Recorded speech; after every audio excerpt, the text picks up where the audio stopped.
there's a balance of power inside of you, and vulnerability is a key player in establishing that version of equilibrium in the power balance that's taking place within us, right? And the ego and the defense system are constantly jockeying for greater degrees of power, and that ends up creating imbalance within us, right? And liberation exists inside a level playing field, right?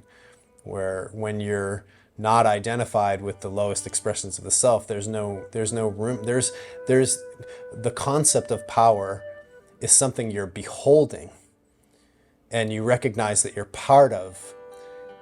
It's not something that you're trying to wield or control or implement.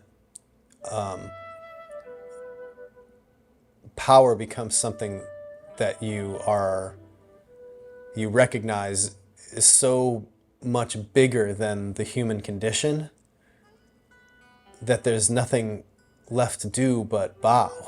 But not in like a demeaning way, in a way that is really about a recognition of how beautiful, like, and benevolent and like amazing the design is, and how intelligent and brilliant it all is.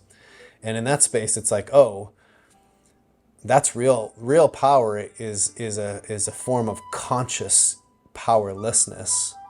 And it's not to, it's not to say that you don't, you recognize how powerful you are, but there's no longer an urge or desire to implement it in really almost any way, right? There's a different way of being in the world than gaining and losing power. It's like, and when we stop playing that game, there's so much space and bandwidth for the part of yourself that just has the capacity to be here in the absence of that dance, and it's capable of something far more beautiful, right? I'm more interested in that, than finding position. And I think that we can only really get there maybe after we've done the dance for long enough to recognize that it's futile, like that no amount of power will ever satiate that urge. No amount of control will ever put you into a position of safety.